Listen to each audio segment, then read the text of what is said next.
Today's episode, I just want to give a huge shout out to those of you who showed up live with me last night when I presented a workshop on literacy intervention and evidence-based strategies that bring literacy to life through movement. It was a wonderful workshop, and I was so happy to look and see all of these names that I recognized.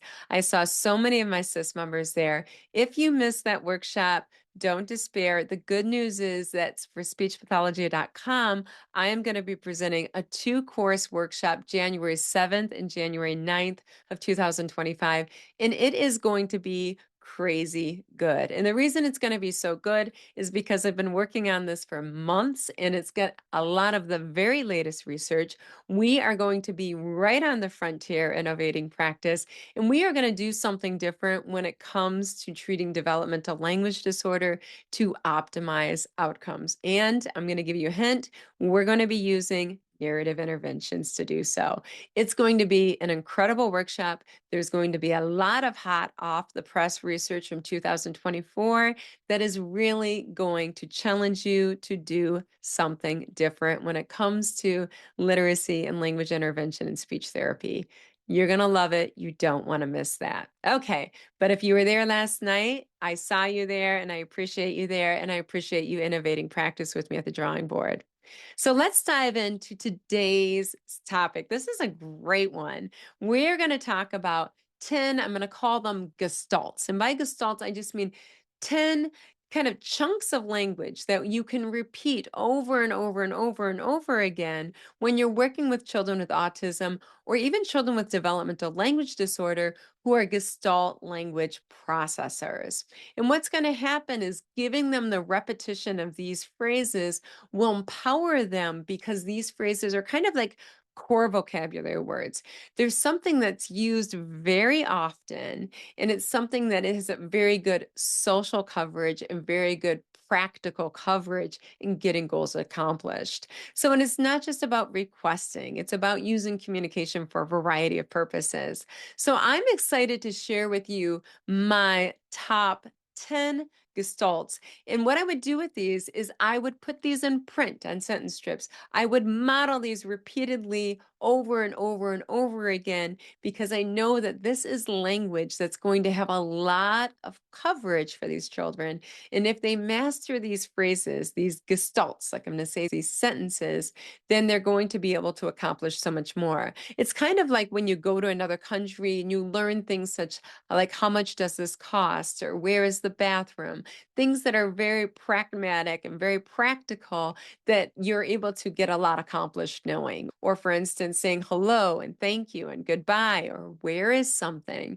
So you can think of it that way. Maybe you don't have a thorough understanding of the language, but you have those gestalts that are really going to give you a lot of coverage so that you can actually survive on your own in a country where no one's speaking English.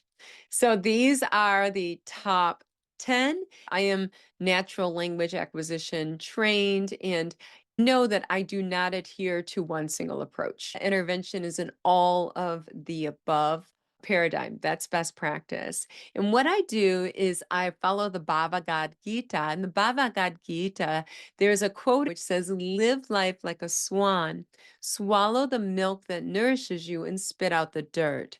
So every single intervention approach that I've encountered and I've studied, and I look at the details, I really look at the research, the numbers, the strengths, the weaknesses of every single approach that I'm trained in. And what I do is I swallow the milk and I say, this is what is really good in this approach. This is what you're going to want to keep. This is my emerald. This is the jewel I'm going to add to my treasure box. And this I don't like so much. I'm not going to use this. There's more effective ways to do that. That's how I approach every single approach that I learn. Okay. So we're dipping in today to the Gestalt language processing approach. And I really do like Marge Blanc's website. I'll make sure to link that at the bottom. And what I like about it is it's all free. She gives you the natural language acquisition stages. It's all on that website. She'll say, these are the gestalts that I like to use, the gestalt phrases I like to use. She recommends that 50% of your language is just naturally. How would you naturally talk to the children? How would you linguistically map out their situations? How would you mirror them? How would you expand in what they're saying? How would you recast what they're saying and saying it in a different manner to model a different grammatical form or syntactical form? Or you can also, and then 50% of the time, it's targeted, in which you're saying, okay, these are some phrases we want to hone in on and give them a heavy amount of repetition with in a meaningful manner so that they're able to be empowered with these gestalts and able to accomplish a lot more pragmatically, practically, socially, and looking at how natural is the language. So here it is. These are going to be in alphabetical order. The very end, I'm going to share with you my hands down favorite and why it's my hands down favorite. But these are something that you're going to want to think about. Maybe this is something I'm going to want to repeat 1,000 times within the context of play or within the context of therapy activities or whatever interaction I'm having with the Gestalt language processor. The first one is, here it is. So always saying, here it is. So what we're doing here is we're using referential. It's known as diaxis. And that means that you can take the other person's perspective and you're pointing out, like, I understand you don't know if I say here it is, and I need to point to it. So you're really modeling something of using kind of theory of mind or another person's perspective in which you're pointing to something and saying, here it is. It's two for the price of one, in that what you're doing is you are commenting on something, but you're also demanding someone's attention. So you're making an initiation at joint attention. Here is the object, here is you. I'm calling your attention to it, and I'm also commenting on the object, okay? So this is very powerful. So you're just kind of pointing, here it is. Here it is, and you're just giving it repeatedly, but you're doing it repeatedly in a meaningful manner. What you're also going to want to do to make it even more powerful is using something called parentheses. Now, parentheses is where you're saying it in a more exaggerated intonation, and also you're lengthening the vowels. Now, the reason that's so important, we talked about this before, is that children with autism really hear the vowels because the vowels are the longest sounds in the language. And because they're so long for a child with auditory processing issues, they're more likely to process it. So they're not like the neurotypical children who don't have auditory processing issues, in which they're picking up the first sounds that are easiest to produce, the pa, ta, da, ma, na, because they're the shortest. Okay, these are the shortest sounds in our language. So as we talked about before, those are sounds that even though they're easy to produce, if you can't hear them, you can't say them. So what I find with my children with autism is when they do start talking, they'll say, hey, like you're hearing the vowels. You're not hearing the it and the is and the ha. You're hearing eh. So you're hearing a lot of vowels when they start talking. And the more they talk, the more the consonants roll in. So the first one is, here it is. And of course, you want to couple that with a point and pointing to where it is with exaggeration and with parentheses, in which you're really making it longer, you're stretching it out, and you're adding that intonation. What you want to do is cut through that sensory distraction so that the language is like, blah. It's like I have my Cocoa Puffs here. Visually, it looks like this, but when you're saying it, you're kind of saying, here it is. Like you wanted to scream out like Cocoa Puffs does, but we wanted to break through the sensory distraction and really catch the child with autism's attention. So the second thing we're going to do is we're going to talk about when we're feeling things. And we're going to want to do this a lot, how we're feeling. And I like to make it exaggerated because once again, there's all this sensory distraction. What we know about many children with autism is they're taking it all in. So what you want to do is cut through that ice of distraction. So we're doing it through exaggeration. So this one is, I'm so, and then whatever it is. So maybe you're kind of like, I'm so sad. So you're making something. It's very, very exaggerated. If you're hungry, I'm so hungry.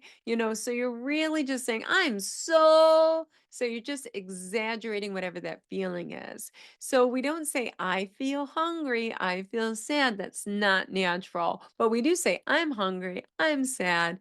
If you add so into it, it's a nice way to remind you to ham it up.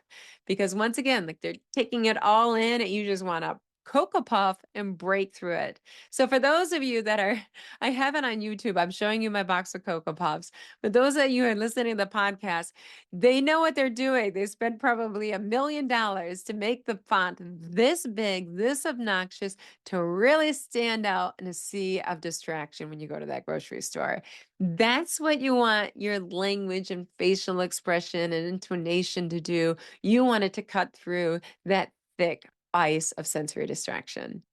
So the number 3 one is it's a. So instead of like I see a, we never say that. You'll just say it's a. So if we're going through animals, it's a bear.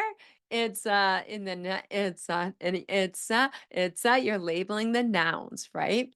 Then if we're going to say it's so, we're going to have some adjectives. So you might say it's so big, or you can say it's so small, right? So you're using it so once again, and it's just bringing attention to that language, that Cocoa Puff pop. Then we have the it's color. So I love the teacher I work with because she is always emphasizing the letters, the numbers, the colors, the shapes.